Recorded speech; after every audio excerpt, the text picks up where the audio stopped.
Bonjour à tous, c'est Knock Knock. Alors aujourd'hui, une nouvelle vidéo d'unboxing. La dernière fois, on en avait parlé.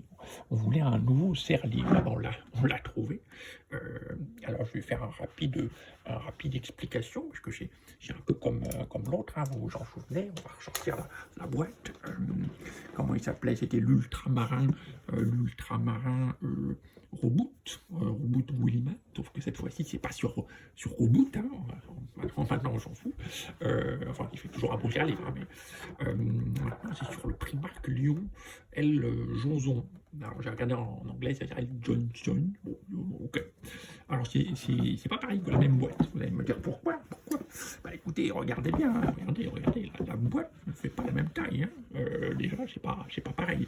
On va regarder ensemble la taille de la boîte, c'est important. Alors ici on a un petit 22 et quelques, voilà, un peu grand. Bon, voilà. Là, qu'est-ce qu'on a là? Là, on a un 25,5, ok. Et sur le côté, vous n'en faites pas pour le bruit, je vais vous expliquer après. Et là, on a un 14,5. Bon, ben voilà, c'est une boîte classique, hein, mais un peu plus grande. C'est important pour ceux qui gardent les boîtes, les collectionneurs, tout ça. Alors, on est toujours dans l'univers des Warhammer, des marteaux de guerre, là. Sauf que cette fois-ci, c'est un Dark Angel, Angel, ça veut dire ange en anglais. Bon, pas vraiment la ange, hein, peut-être les ailes, là. Bon, alors c'est toujours pour les 15 ans et plus, hein, donc c'est pas un jouet, même si là c'est marqué Joy Toy, mais Joy Toy en fait c'est les constructeurs, hein, on peut dire. Donc toujours un 18e, hein, ça change pas comme Reboot. Et puis c'est toujours un licencé d'Officiali. Bon, voilà. Alors c'est fait aussi par des Shintok, donc la qualité, bon, la qualité est pas mal, hein, mais c'est pas non plus incroyable, quoi. Alors on va ouvrir la boîte. Alors vous allez voir, j'ai toujours galère à ouvrir, hein. Donc pendant ce temps, je vous précise que ce sont aussi des combattants qui se mettent sur la gueule, hein, comme les ultramarins, avec des aliens et d'autres bestioles, parce que j'ai regardé, il n'y a pas que le chaos, il y en a d'autres. Bon, je ne vais pas vous faire la liste, hein, voilà. Alors on peut voir quand même qu'il a une bonne tête, et là où c'est différent, c'est que lui il a un bouclier. Il a une épée normale, contrairement à l'autre qui faisait mumuse avec une épée en feu. Bon, okay. Et alors, il a deux nabots qui l'accompagnent. Bon, on va voir ça, hein. Je vais revenir dans un instant à un autre sujet. Alors, qu'est-ce qu'on a dans la boîte? Vous voyez, j'ai pas la mousse. Alors, pourquoi j'ai pas la mousse? Eh ben, j'ai enlevé la mousse parce que la mousse, elle pue, hein, ça cocotte à mort. Ça pue vraiment très fort. On sent que c'est bien, comment dire, c'est bien industriel, c'est un peu dégueulasse, quoi. Bon. Alors, on va quand même regarder. Ah bah, attendez, j'ai oublié la figurine, donc on va quand même vous montrer ça avant tout. Alors, la figurine, elle est là.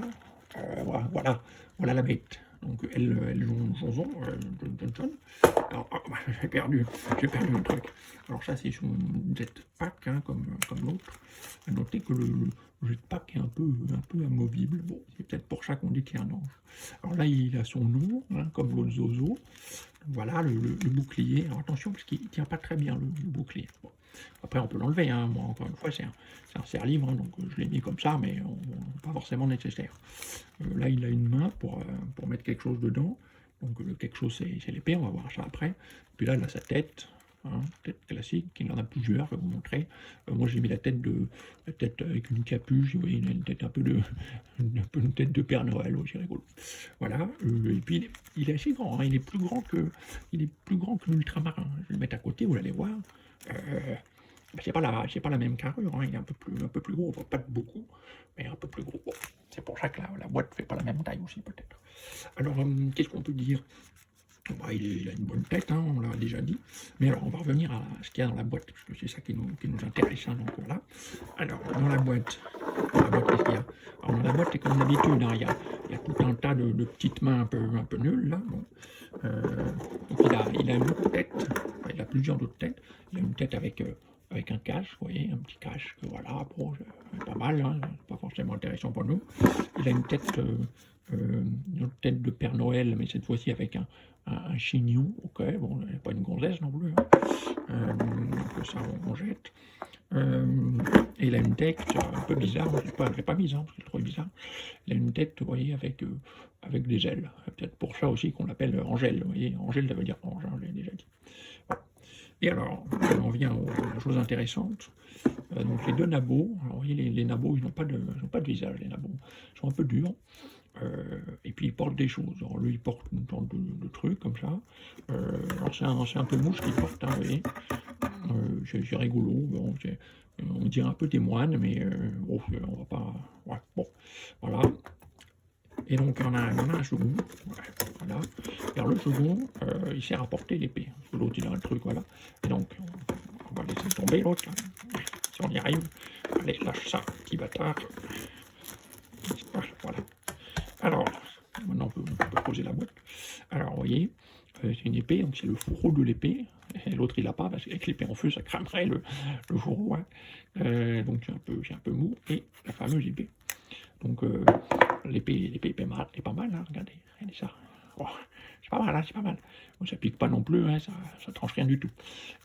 Voilà, mais j'ai une épée, bon, on peut lui mettre l'épée. Hein. Moi, je l'ai pas mis, puis ça sert à rien pour un serre-livre, mais pour les amateurs de combattants, je peux être sympa.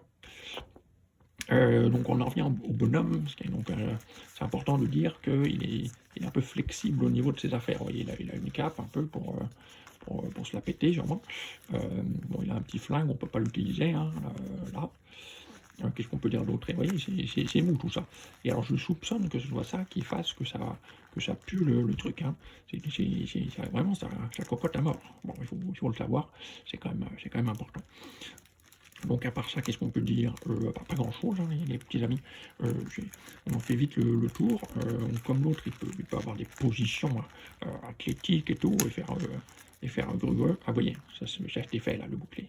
Hein, bon, ça défait. Et alors tiens, tenez, tiens, ça c'est l'emblème des oiseaux, là, des d'archangel. Bon, voilà, pour ceux que ça intéresse. Alors il est assez axé sur des choses un peu chevaleresques, hein, vous voyez. Tête de le lion ici, une autre tête de lion là, et là une tête de griffon, ça s'appelle. C'est une grosse bébête moyenâgeuse plus ou moins, et vous voyez, là il y a un petit machin un peu rigolo, couronne de laurier, c'est sympa. Et vous voyez, là aussi c'est mou, donc il y a du mou, et à mon avis c'est le mou qui sent pas bon. Et là c'est pareil, c'est un peu mou, des trucs aussi de lion, bah, c'est pour ça qu'il s'appelle lion sans doute. Hein. Voilà, donc grosse armure comme l'autre, et puis bah voilà, hein, ah oui, il y a aussi les épaulières qui bougent, assez résistantes, hein, comme le dernier. Bon bah voilà, voilà, c'est tout pour moi. Ah bah oui, c'est défait, hein. Bon, bah, la main est partie avec, moi j'ai petite camelote chinoise. Hein. Voilà, bah écoutez, j'espère que ça vous a plu. N'hésitez pas à vous abonner, hein. C'était Knock Knock. Bonne continuation à tous.